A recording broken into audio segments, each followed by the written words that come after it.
पता नहीं आपने अपने बचपन में कभी कंचे खेले हैं या नहीं, पर मैंने अपने बचपन में जी भर के कंचे खेले हैं। हरे नीले कांच की गोलियां, हाँ वही जिसे आप अंग्रेजी में मार्बल्स कहते हैं। हरी कांच की उन गोलियों में जैसे मुझे सारा संसार दिखता था। हमारे बचपन की ख्वाहिशें घामड़ और चालाक नहीं हुआ करती, वो बड़ी ही मासूम हुआ करती हैं। हमारी ख्वाहिशें भी ऐसी ही थी, मासूम। हमारी सबसे बड़ी ख्वाहिश भी बस इतनी बड़ी थी कि मुझे एक दिन इस दुनिया में सबसे ज़्यादा कंचे इकट्ठे करने हैं। पर ये कहानी मेरी नहीं है, ये कहानी है बंटी की, एक 11 साल के लड़के की जो कंचों से और कंचों के खेल से बेहद प्यार किया करता था। बंटी कंचे के खेल में हमारे मोहल्ले का चैंपियन था। कंचों के खेल में एक मज़ेदार रूल अगर आपने खेला होगा तो आपको याद होगा कि कंचों के खेल में एक मज़ेदार रूल ये भी होता है कि अगर आपने सामने वाले को हरा दिया तो उसके सारे कंचे आपके हो जाते हैं हमेशा के लिए। विनिंग शॉट लगाने के बाद जब आप सामने वाले की आंखों के सामने से उसके कंचे बटोरते हैं ना, तो सामने वाले बच्चे का चेहरा एकदम उतर सा जाता है। उस वक्त अपने कलेजे को जो ठंडक मिलती है ना, कसम से बयान नहीं कर सकते। हाँ, तो वापस बंटी पर लौटते हैं। बंटी मोहल्ले का ताबड़तोड़ कंचेबाज था। 11 साल का वो लड़का सचमुच कंचे का चैंपियन था। उसके पास करीब 750 कंचे थे और सबसे बड़ी बात ये थी कि बंटी ने ये कंचे खरीदे नहीं थे, बल्कि मुकाबले में सामने वाले खिलाड़ी को रौंदते हुए जीते थे। मतलब सामने वाले खिलाड़ी को हरा कर जीते थे। जादू करता था वो लड़का, जादू करता था वो लड़का।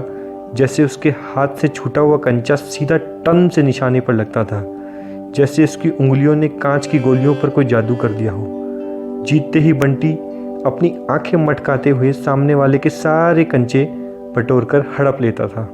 बगले बजा बजा कर गाने गाता था, कजरा रे तेरे कारे कारे नैना। ये बंटी का विनिंग टोन था जो हर बार वो जीतने के बाद गाता था। गाता क्या था, बेसुरी आवाज़ में अल्लाता था। अल्लाना भी एक प्रकार का गाना ही होता है, बस उसे सुनना कोई नहीं चाहता।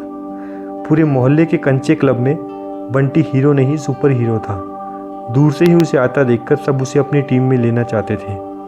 ये सब तो चलो फिर भी नॉर्मल है, पर 4 दिन पहले कुछ ऐसा हो गया था जिसके बाद बंटी की सत्ता कंचा साम्राज्य में निर्विवाद रूप से स्थापित हो गई थी।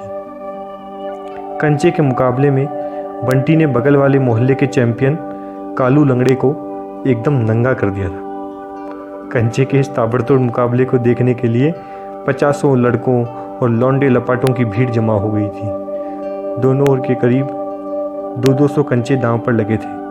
टन से बंटी ने विनिंग शॉट लगाया, कालू लंगड़े का मुंह उतर गया। जैसे ही बंटी ने विनिंग शॉट लगाया, कालू लंगड़े का मुंह उतर गया। चेहरे पर उदासी छा गई, जैसे किसी ने बाटा का जूता आधा किलो गोबर में भिगोकर मुंह पर मार दिया हो।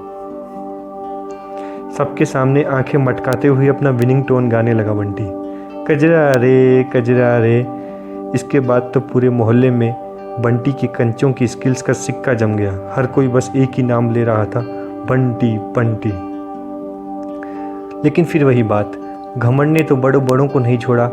बंटी तो फिर भी 11 साल का लड़का है, अभी बच्चा है। उस दिन के बाद से बंटी मोहल्लों के लड़कों के सामने थोड़ा अकड़ कर चलने लगा था। लोगों से खुद को बंटी दादा कहने को बोलने लगा। बताओ, कल तक फटी हुई टी शर्ट और घिसा हुआ निक्कर पहनने वाला मोहल्ले का बंटी दादा हो गया था। यहाँ तक तो चलो फिर भी ठीक था, पर जब बंटी ने जो हरकत कर दी थी उसकी तो हम आपको क्या ही बात बताएं। सारे मोहल्ले के कंचा खिलाड़ियों की एक मीटिंग बुलाई थी उसने। सबके सामने ताल ठोककर उसने कहा था, देखो बच्चों, तुम तो जानते हो अब मैं कंचा चैंपियन बन चुका हूँ।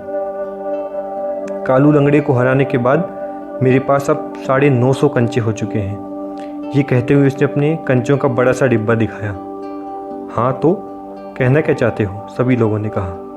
कहना मैं ये चाहता हूँ कि मेरे पास अब इतने कंचे हैं कि तुम में से किसी के पास इसके आधे भी नहीं हैं। तुम जैसे छोटे खिलाड़ियों के साथ खेलना मैं खुद की बेइज्जती समझता हूँ।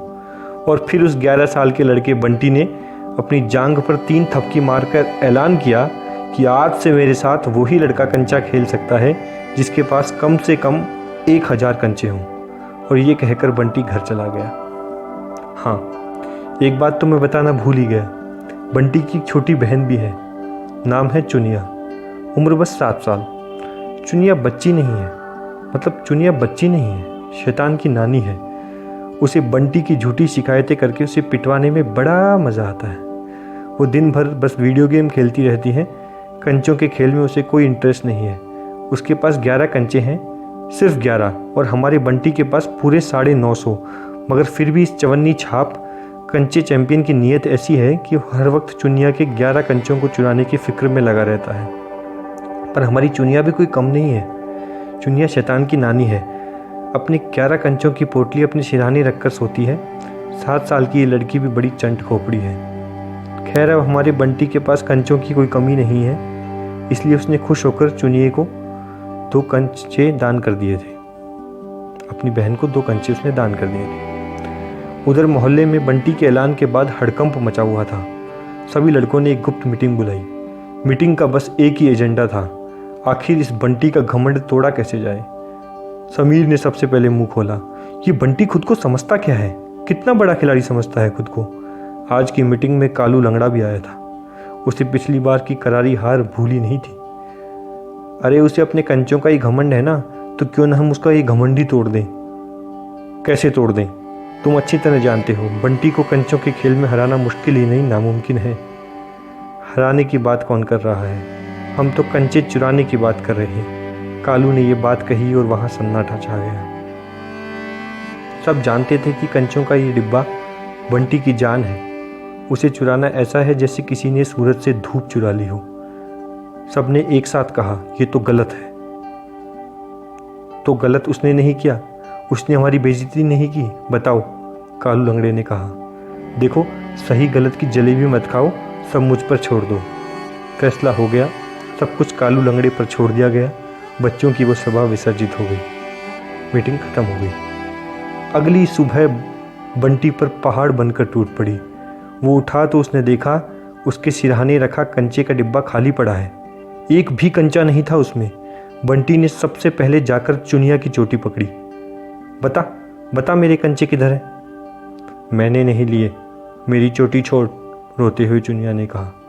बंटी को एहसास हुआ कि वो चुनिया पर कुछ ज़्यादा ही जुल्म कर रहा है।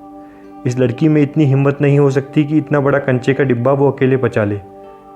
इधर उधर हर जगह ढूंढा पर कहीं नहीं मिला। बहुत दुख हुआ हमारे बंटी को। थक कर एक जगह बैठ गया, फिर भूपाटे मार मार कर रोने लगा जोर जोर से। पापा दौड़े दौड़े आए, पूछा क्या हुआ बेटा, पर बंटी रोता रहा, कुछ बोला नहीं। पापा घबरा गए, बोल बोल ना, लेकिन बंटी कुछ नहीं बोला। बस चुनिया बोली, पापा, हाँ पापा, इसके कंचे चोरी हो गए। हंस पड़े पापा। बड़े कहाँ ही समझ पाते हैं कि इतनी छोटी सी चीज़ कितने मायने रख सकती है बच्चों के लिए। उन्होंने उसके सिर पर हाथ फेरा, जेब से 500 रुपये निकाले और बोले, ये ले, दूसरे ले आ बाजार से। अब बंटी ने सिर उठाया, बोला, पापा, कंचे जीतने की चीज़ है, खरीदने की नहीं। मोहल्ले का ये चैंपियन दुकान से कंचे खरीदता हुआ अच्छा लगेगा? ये कहते हुए बंटी चला गया। उसके बाद कई दिन गुजर गए। बंटी गुमसुम उदास सा रहने लगा। उसने बाहर खेलने जाना भी बंद कर दिया। दिन भर अपने कमरे में अकेला बैठा रहता है। 11 साल की नन्ही सी जान आखिर कितनी देर तक दुख सह सकती है। कभी वो अपने कमरे में अकेला बैठा रहता है, कभी वो किसी खिलौने में अपना मन लगाना चाहता, कंचे के खेल को भूलना चाहता। पर ये दुनिया इतनी अच्छी थोड़ी ही है जो आपको अपने दुख इतनी आसानी से भूलने देगी। लड़कों की टोली उसके कमरे की खिड़कियों के बाहर आकर खड़ी हो जाती और सब एक साथ एक स्वर में गाना गाते, कजरा रे तेरे कारे कारे नैना। ये गाना कभी बंटी का विनिंग टोन हुआ करता था, पर आज यही गाना सुनकर उसे अपने कान बंद करने पड़ रहे थे। ये कमबख्त दुनिया हारने के बाद भी किसी को चैन से रहने नहीं देती। लेकिन अपना बंटी भी तो कोरे दूध का धुला नहीं है। उसने भी हारने वालों का खूब मजाक उड़ाया है, खूब गाने गाए हैं, खूब आंखें मटकाई हैं। बहुत दिन तक यूं ही गुमसुम उदास रहने के बाद एक दिन बंटी ने चुनिया के पास आकर कहा, चुनिया, मुझे तुम्हारे 11 कंचे दोगी क्या? चुनिया ने बंटी की ओर देखा। वो राक्षसी स्वभाव वाला भाई आज एकदम चूहा लग रहा था। कल तक यही लड़का उसकी चोटी खींचता था, आज कितना मासूम लग रहा था। चुनिया ने सोचा, आज जब ऊँट पहाड़ के नीचे आ ही गया है तो इसे अच्छे से काम में लिया जाए, लेकिन मुझे शाम तक वापस चाहिए। हाँ मिल जाएंगे चुनिया, पर शाम तक नहीं, 10-15 दिन में दूंगा। थोड़ा सोचने का नाटक किया, फिर चुनिया ने कहा ठीक है, लेकिन मेरे मैथ्स का होमवर्क भी आपको करना होगा। बंटी ने हाँ कर दिया। तो 11 कंचों का उधार लेकर बंटी वापस मैदान में उतरा। बाहर जाकर उसने अपने सारे कंचे दांव पर लगाए। आज फिर मैदान में बंटी ने अपनी कंचा कला का चमत्कार दिखाया। खिलाड़ी फिर खिलाड़ी है। लोगों की आंखों ने बंटी की खेल में आज एक अलग ही जादू देखा। पहले जो टैलेंट था, आज उसने परफेक्शन पा लिया था। बंटी दिन भर खेला, बहुत खेला, खूब खेला। शाम तक उसने 100 कंचे जीत लिए। घर आए तो बंटी ने वो 100 कंचे अपने डिब्बे में डाल दिए, फिर डिब्बा सिरहाने रखकर सो गया। अगले दिन फिर वो निकल पड़ा अपने कंचा अभियान पर।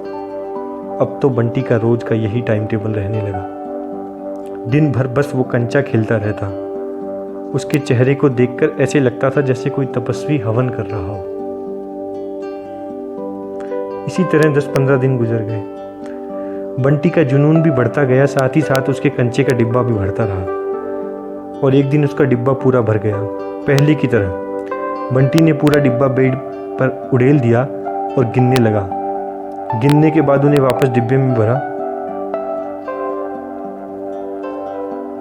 और जोर से आवाज लगाई, चुनिया, ओ चुनिया। चुनिया दौड़ी दौड़ी आई। हाँ, तुम्हें याद है मैंने तुमसे 11 कंचे उधार लिए थे? हाँ, याद क्यों नहीं है? कितने दिन हो गए, आप लौटाते ही नहीं, चुनिया ने गुस्से से कहा। बंटी ने पूरा डिब्बा सामने रख दिया। ये सब तुम्हारे लिए चुनिया, पूरे 1000 कंचे हैं। इतने सारे? चुनिया की आंखें चमक उठी। फिर तुम क्या रखोगे? मुझे अब एक भी कंचा नहीं चाहिए। क्यों? चुनिया ने पूछा। इस खेल से मेरा मन भर गया है चुनिया।